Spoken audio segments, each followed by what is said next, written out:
사라져가는 전통 문화를 지켜야 한다는 얘기 많이 들어보셨을 겁니다. 하지만 오늘은 정반대 얘기를 해보려고 합니다. 이번 특종은 하루빨리 사라져야 할 악습 19입니다. 문화적 산대성 존중합니다. 하지만 오늘 소개할 풍습들 가운데 일부는 그 본래의 취지를 잃어버리고 완전히 변질되고 말았습니다. 또 전통이란 탈을 쓴 악습이죠. 그 악습을 인해 수많은 이들이 평생 끔찍한 고통과 상처를 안고 살아가는데요.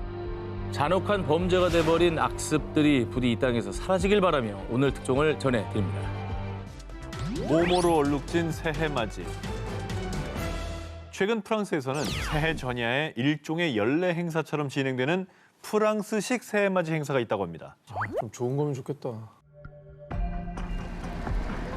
태워버리는 거예요? 어디 불을 지르는데 저거 차량 아닌가요?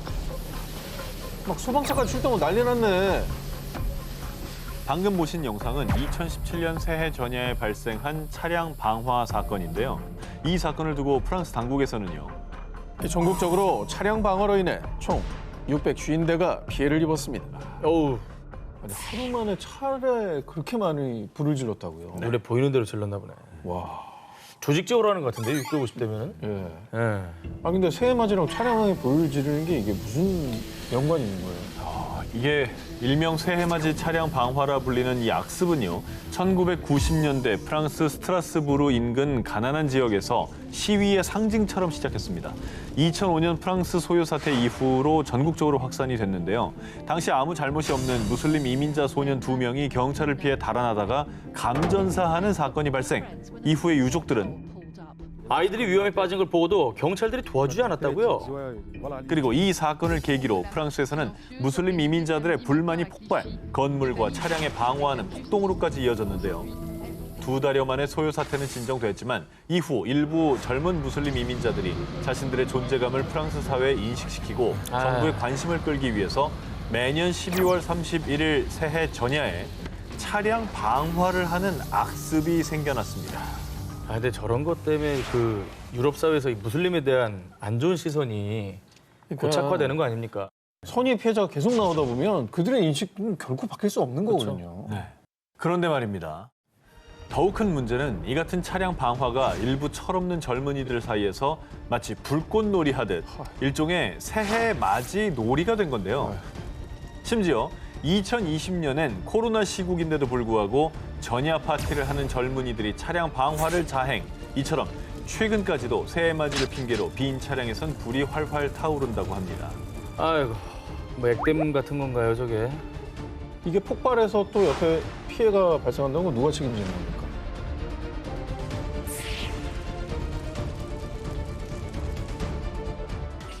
그녀가 모모에게 살해당한 이유. 2016년 독일의 한 결혼식장. 축복과 설렘으로 가득 찼던 식장에 총성이 울리며 순식간에 아수라장이 되고 말았는데요. 당시 하객인 20대 여성 실란이 괴한들의 총에 맞아 사망하는 비극이 벌어졌습니다. 총을 맞았다고요? 아이고, 어떻게 또 결혼식 날 이랬대. 자, 그런데 실란을 죽인 범인의 정체가 알려지자 사람들은 더 큰 충격에 빠졌는데요. 그 이유, 그녀를 죽인 사람이 큰아버지와 사촌오빠였기 때문입니다. 큰아버지와 사촌오빠가 총을 쐈다고요? 왜 큰아버지가 조카를 죽여요? 그녀의 아버지는 SNS를 통해 내 딸은 사악한 배신과 악습에 희생된 겁니다. 라며 분통을 터뜨렸는데요. 도대체 어떤 악습이기에 신란의 목숨을 앗아가느냐?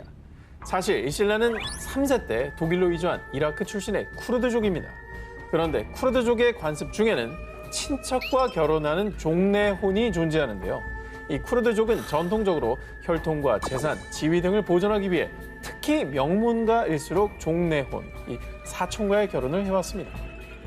그러면 가족 내에서 결혼 안 했다고 자기 핏줄을 죽인 거예요? 실란의 큰아버지와 작은아버지는 그녀의 사촌 세핀과의 결혼을 종용. 하지만 실란은 사랑하지 않는 사람과 결혼할 순 없단 당연한 이유로 쿠르드족의 오랜 관습을 거부했는데요. 하지만 실란의 큰아버지와 작은아버지는 결혼식을 강행하려 했고요. 실란의 아버지가 이 사실을 알고 결혼식을 저지하자 관습을 거부한 데 앙심을 품고 지인의 결혼식에 참석한 신랑을 살해하는 끔찍한 만행을 저질렀던 겁니다. 저거는 저 신부를 위한 것도 아니고 자기가 믿고 있는 신념 때문에 그냥 행동하고 살고 있는 사람이네요. 누굴 위해서도 아니고. 관습에 눈이 먼 나머지 제 손으로 혈연을 죽인 악마들.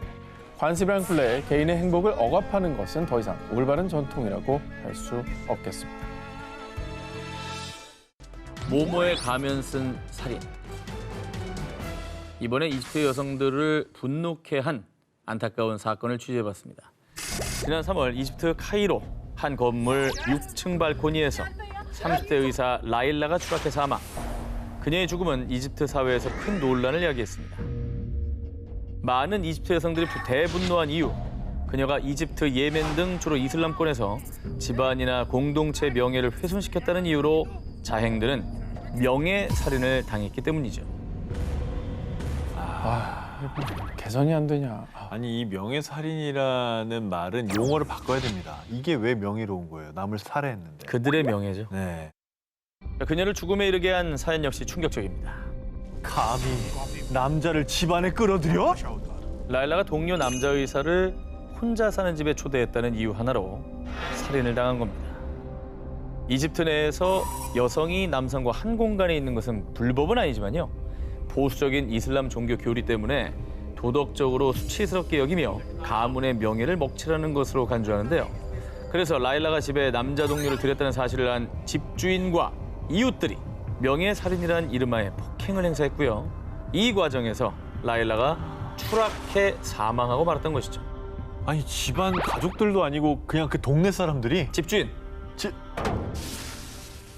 이런 말을 하잖아요. 이뭐 얼어 죽을 놈의 명예 뭐 이런 말이 이런 일을 위해 좀 있나 봐요. 아니 무슨 명예인데. 네, 얼어 죽을 명예죠, 진짜. 자, 그런데 라일라를 죽인 이들은 그녀가 심리적 압박감에 스스로 뛰어내렸다라며 적반하장 태도를 보였습니다. 그리고 전통이란 이름으로 행해진 끔찍한 살인 사건을 접한 이집트 여성인권단체에서는요. 이번 사건은 명백한 살인입니다. 라며 여성차별적인 관습을 맹비난 뿐만 아니라 많은 이집트 여성들은 살인을 저지른 이들에 대한 강력한 처벌을 촉구했습니다. 그런데 정말 안타까운 사실은요. 이번 사건 외에도 꽉 낀 청바지 입었다고 명예살인당한 인도 소원이요. 인도, 남친 마음에 안 들어 딸 명예살인한 아버지 등 유엔 인구기금에 따르면 명예살인으로 연간 약 5천 명이 사망하는 등 잘못된 악습으로 인한 폐해가 지금 이 시간에도 어디에선가 벌어지고 있다는 겁니다. 이거는 뭐 문화적 상대성이고 뭔고 잘 모르겠고요.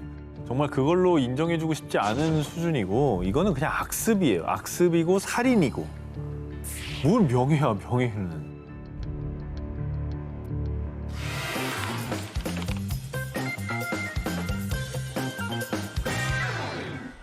이번 특종은 영상으로 먼저 보여드리겠습니다. 뭐야? 왜 이러는 거야? 여러 사람이 막 가담한 건데. 뭐 같은 패거리야 말리는 줄 알았더니만 와, 막 눈치도 봐, 근데. 아니 백주대낮이야. 아니, 행인들도 있는데. 그러면 경찰에 신고하면 되겠네. 얼굴 다 찍혔잖아. 잡았어요? 뭐 하는 거야? 지난 4월 중앙아시아 키르기스스탄의 길거리 CCTV에 포착된 납치 현장. 피해자는 27세 여성 아이자다 카나트베코바였고요. 사건 발생 후 그녀의 가족들이 바로 경찰에 신고를 했는데요. 그런데 제 딸이 납치당했어요. 빨리 구해주세요. 아이고 어머니 좋은 소식이네요. 결혼식 피로연 준비하시겠어요? 경찰은 납치 피해자 가족들에게 오히려 축하 인사를 했고요. 뭔 소리? 수사도 제대로 하지 않았습니다. 아니, 가족들은 나급한 마음으로 경찰에 신고 전화를 한 건데 이렇게 반응이 나오는 건 아니야. 경찰 아예 수사도 안 하고 그냥 범인도 안 잡은 거예요. 전통이 뭐고 지금 아닙니까? 사실 키르기스탄에서는 신부를 납치해서 결혼하는 풍습, 일명 알라카추가 있는데요. 종족 번영을 위해 다른 부족에서 여성을 잡아오던 중앙아시아 일부 유목민족 풍습에서 비롯된 것으로 문제는 결혼을 거부하는 여성의 의사를 철저히 무시한 납치혼이 지금도 여전히 성행 중이라는 겁니다. 자, 한 통계에 따르면 키르기스탄의 유부녀 중에 무려 20%가 납치혼을 당해서 강제로 결혼했다고 합니다. 20%요? 2% 아니에요. 5명 중에 1 명? 네. 그러면 5명에 한 명, 한 커플은 납치돼서 살고 있는 거예요? 네. 현재 키르기스탄에서도 납치혼은 분명히 법에 저촉되는 강력 범죄인데요. 하지만 납치혼 문화가 워낙 뿌리 깊게 박혀 있어 불법인 걸 모르는 사람도 많고요. 납치당한 여성이 저항하는 건 좋은데 싫은 척하는 것으로 여긴다고 합니다. 와. 이게 결국은 자기는 책임 없다는 거잖아. 얘는 좋아했다고잖아. 마음속으로는 좋아했기 때문에 난 죄 없다는 거잖아. 좋아서 안 달란 거라고? 성폭행범들이 하는 얘기하고 똑같은 거예요. 제가 나 그래, 유혹했다 논리가. 그러고. 네. 논리가 똑같네요. 뿐만 아니라 여성이 납치혼을 거부하면 남자로부터 보복을 당하기까지 하는데요. 실제로 앞서 말씀드렸던 납치된 여성 아이자다는 진심으로 결혼을 거부하다가 이틀 뒤 싸늘한 시신으로 발견됐습니다. 야, 이게 결국은 그냥 소유물로 여기는 전통이잖아요, 이게. 예. 사람들 사이에서도 납치혼에 대한 인식이 바뀌어야 할 거예요. 인식이 안 바뀌면은 백날 해도 또 안맘니 할 거란 말이죠. 결국 생각이 바뀌어야지. 지켜야 할 것은 이런 악습이 아니라 여성의 인권입니다. 어느 시대를 살고 있는 거죠, 지금?